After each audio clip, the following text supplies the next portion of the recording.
오늘 아침 하나님께서 우리에게 주신 말씀이 여기 있습니다. 창세기 47장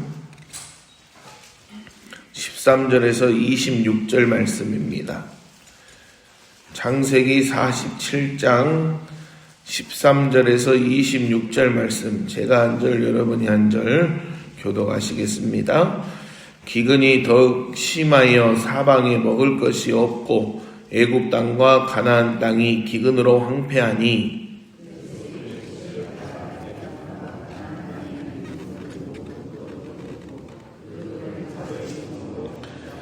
애굽 땅과 가나안 땅에 돈이 떨어진지라. 애굽 백성이 다 요셉에게 와서 이르되 돈이 떨어졌사오니 우리에게 먹을 거리를 주소서. 어찌 주 앞에서 죽으리까?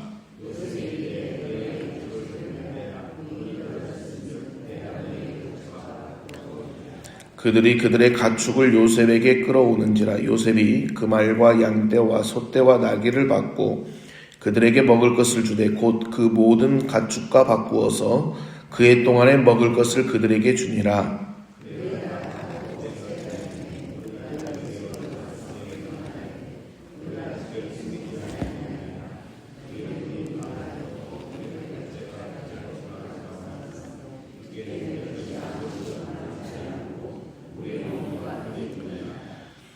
우리가 어찌 우리의 토지와 함께 주의 목전에 죽으리이까? 우리 몸과 우리 토지를 먹을 것을 주고 사소서. 우리가 토지와 함께 바로의 종이 되리니 우리에게 종자를 주시면 우리가 살고 죽지 아니하며 토지도 황폐하게 되지 아니하리이다.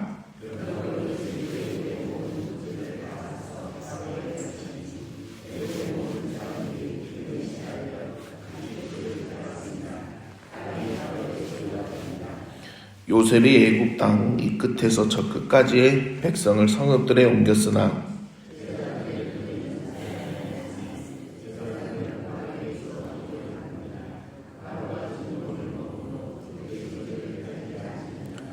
요셉이 백성에게 이르되 오늘 내가 바로를 위하여 너희 몸과 너희 토지를 샀노라.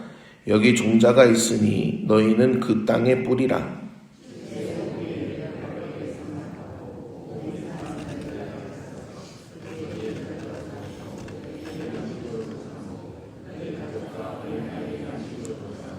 그들이 이르되 주께서 우리를 살리셨사오니 우리가 주께 은혜를 입고 바로의 종이 되겠나이다.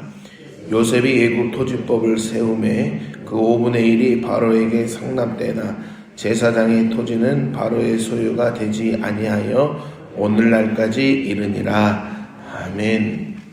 우리가 인생이라는 길을 걸어갈 때에 항상 좋은 일만 있지는 않습니다.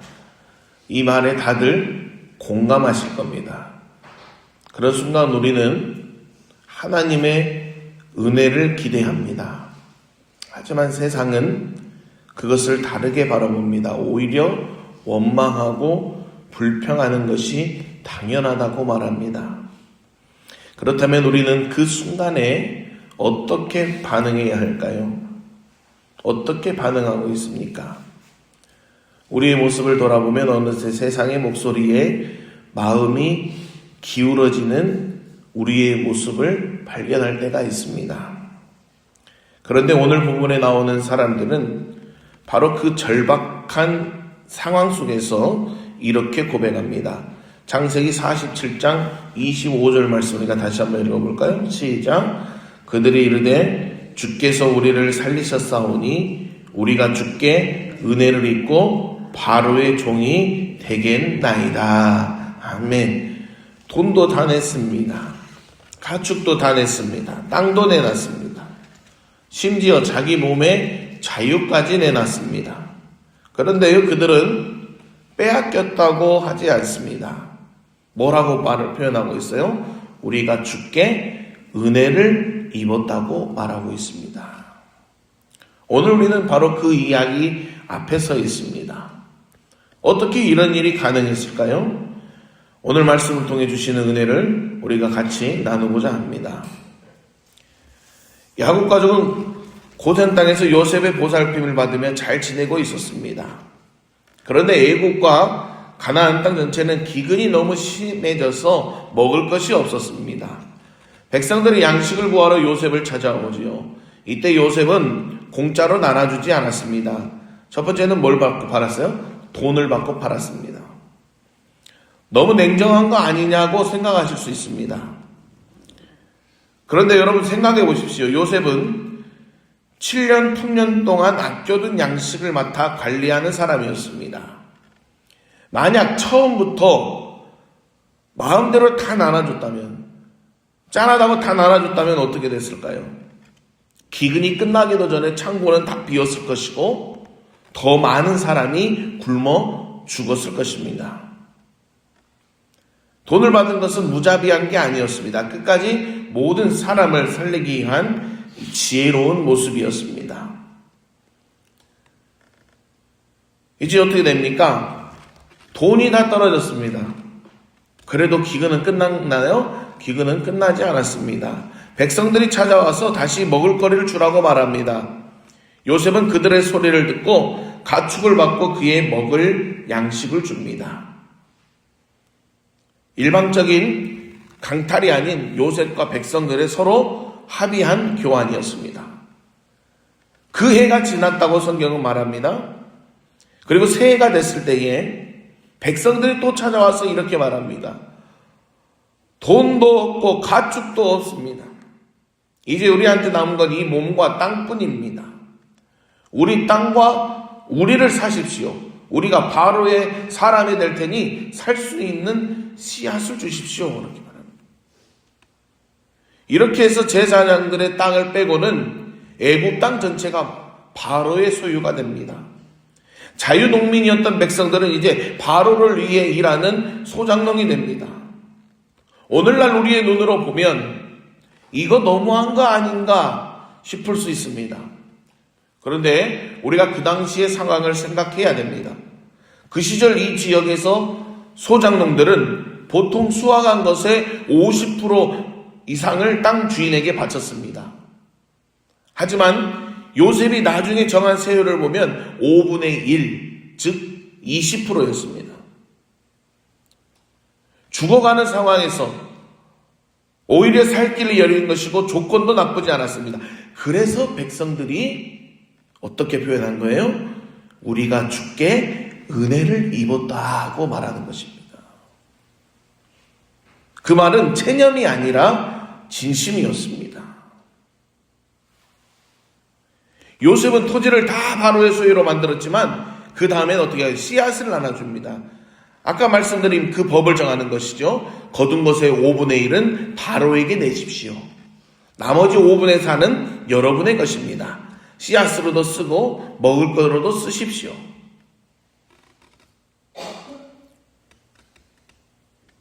빼앗기만 한 게 아니라 다시 심을 수 있는 씨앗을 돌려준 겁니다. 바로 미래를 돌려준 겁니다. 여러분, 우리가 함께 생각했으면 하는 점이 있습니다. 오늘 이 요셉의 이야기를 보면서 우리는 자연스럽게 이런 생각을 하게 됩니다. 나도 저렇게 지혜롭게 살아야 되겠다. 우리 지도자들도 저런 사람이면 좋겠다. 앞으로 우리의 세워질 목사님도 저런 사람이면 좋겠다. 물론 맞는 말입니다. 그런데 성경이 요셉 이야기를 기록한 이유가 여기서 끝나지 않습니다. 요셉의 인생을 한번 돌아봐 보십시오. 요셉은 형들에게 미움을 받았습니다. 구덩이에 던져졌고요. 종으로 팔렸습니다. 감옥에 갇혔습니다.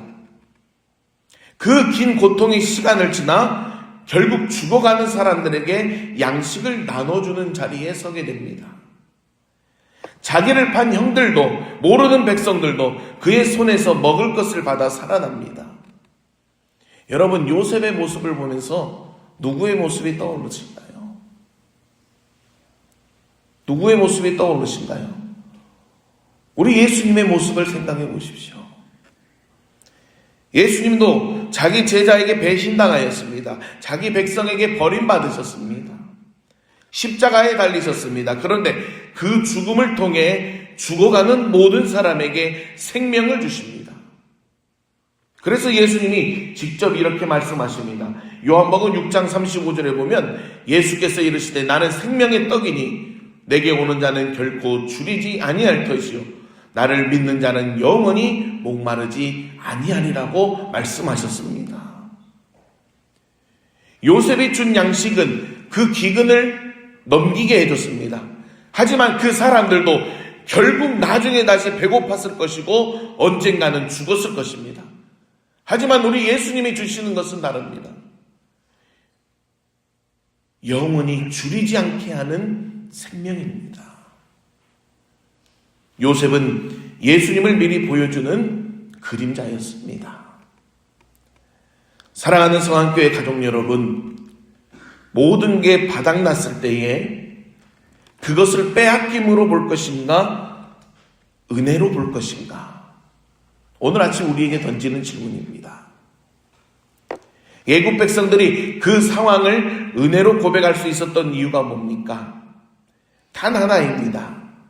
그들에게 양식을 준 사람이 자기 배를 채우려는 권력자가 아니라 진심으로 그들이 살기를 바라는 사람이었기 때문입니다.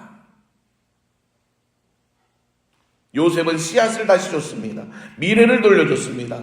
우리 하나님도 마찬가지입니다. 때로 하나님의 손길이 우리에게서 무언가를 거두어 가시는 것처럼 느껴질 때가 있습니다. 건강이 무너지기도 하고, 재산이 사라지기도 하고, 소중한 관계가 끊어지기도 합니다. 원치 않은 오해를 받을 때도 있습니다. 그 순간 우리는 이런 생각이 들 수 있습니다. 하나님이 나를 버리신 걸까? 내가 뭘 잘못한 걸까? 하나님은 어디에 계실까? 하나님 나와 함께 하실까? 그런데 히브리서 12장 10절 11절은 이렇게 말합니다. 그들은 잠시 자기의 뜻대로 우리를 징계하였거니와 오직 하나님은 우리의 유익을 위하여 그의 거룩하심에 참여하게 하시느니라. 무릇 징계가 당시에는 즐거워 보이지 않고 슬퍼 보이나 후에 그로 말미암아 연단받은 자들은 의와 평강의 열매를 맺느니라. 아멘. 오직 하나님은 우리의 유익을 위하여라고 말합니다. 즐거워 보이지 않고 슬퍼 보이나 후에 그로 말미암아 의와 평강의 열매를 맺게 될 것이라고 성경은 말씀합니다. 하나님의 손길은 우리를 해치려는 것이 아닙니다. 우리가 하나님 안에서 더 깊은 평안을 누리게 하려는 것입니다. 그 과정은 힘들지만 그 과정이 지나고 나면 반드시 좋은 열매가 맺게 될 줄 믿습니다. 여러분 잘 아시잖아요. 나무에 좋은 열매가 맺기 위해서 그냥 평안하게 그냥 있어서는 안 됩니다. 비바람도 버텨야 되고 뜨거운 햇살도 버텨야 되고 그렇게 살아갈 때에 아름다운 열매가 맺게 되는 것을 우리는 자연의 이치를 통해서 보게 됩니다. 우리도 마찬가지라는 것이지요. 그럼 오늘 우리는 어떻게 해야 되겠습니까? 우리 지도자를 위해 기도해야 됩니다. 요셉처럼 하나님을 두려워하며 사람들을 살리는 결정을 내릴 수 있도록 우리가 기도해야 됩니다. 완벽한 지도자는 없습니다. 하지만 하나님 앞에 정직하게 서려는 지도자를 위해 기도할 때 그 기도 자체가 바로 우리 성안 공동체를 살린다는 사실을 꼭 기억하시기를 바랍니다. 또한 내 필요를 하나님 앞에 가져가야 됩니다. 기근 중에 백성들이 요셉을 찾아간 것처럼 우리도 우리의 어려움을 하나님 앞에 가져가야 됩니다. 이 정도는 내가 알아서 해야지 하면서 혼자 끙끙 앓지 마십시오. 시편을 보면 다윗도 아삽도 모든 믿음의 사람들이 자기 괴로움을 하나님 앞에 쏟아냈습니다. 그대로 쏟아냈습니다. 그게 신앙입니다. 또한 다 내어줘야 하는 상황에서도 오직 하나님을 신뢰하는 우리가 되어야 됩니다. 내 손에 아무것도 남지 않은 것 같은 때에도 하나님은 씨앗을 돌려주시는 분임을 기억하시기를 바랍니다. 요셉이 백성들에게 씨앗을 돌려줬듯이 하나님은 우리에게 새 출발을 허락하여 주실 줄 믿습니다. 신실하신 하나님을 믿으시기를 바랍니다. 요셉이 준 양식은 정말 아름다웠습니다. 죽어가는 수많은 사람을 살렸습니다. 하지만 그것은 그림자였습니다. 우리에게 진짜가 오셨습니다. 예수님은 십자가에서 자기 몸을 다 내어주셨습니다. 누가 빼앗은 게 아닙니다. 스스로 내어주셨습니다. 그리고 사흘 만에 부활하셔서 우리에게 씨앗을 돌려주셨습니다. 우리에게 새 생명을, 새 미래를 주셨습니다. 열심히 살아야지, 잘해야지 하는 결심보다 먼저 할 것이 있습니다. 오늘 이 아침 여러분, 우리를 살리기 위해 자신을 다 내어주신 주님의 품 안으로 들어가는 저와 여러분이 되기를 간절히 소망합니다.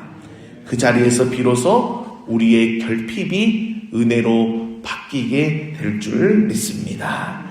기도하겠습니다. 하나님 감사합니다. 우리가 주께 은혜를 입었습니다. 이 고백이 바로 우리의 고백이 되게 하여 주시옵소서. 하나님, 오늘 이 아침 기도할 때에 우리를 살리기 위해 다 모든 것을 내어주신 주님의 품 안으로 우리가 들어가기를 소망합니다. 주님, 우리는 부족하고 연약합니다. 우리의 모습을 돌아보면 정말로 부끄럽기 그지없습니다. 하지만 주님께로 돌이킬 때에 주여 긍휼히 여겨주시고 주여 우리를 안아주시옵소서. 아버지, 우리 성안교회 가족들이 아버지, 우리 지도자를 위해 기도할 수 있는 자들이 되게 하시고 내 필요를 하나님 앞에 가져갈 수 있는 자들이 되게 하시고 어떠한 순간과 환경과 상황 가운데서도 하나님만을 신뢰하는 믿음을 허락하여 주시옵소서. 정말로 하나님의 은혜입니다. 하나님의 은혜로 살아갑니다가 우리의 고백이 되게 하여 주시옵소서. 하나님, 오늘 이 아침 주님의 은혜를 사모하며 나아왔사오니 아버지 하나님, 주의 이름을 부르짖을 때에 이들의 아버지 하나님 모습 하나하나 빠짐없이 기억하여 주시옵시고 하나님 회복시켜 주시고 치유하여 주시고 다시 일어날 용기 주시고 정말로 오늘 이 하루도 찬양과 감사가 넘치는 하루가 되도록 붙들어 주시옵소서. 예수님의 이름으로 기도드리옵나이다. 아멘.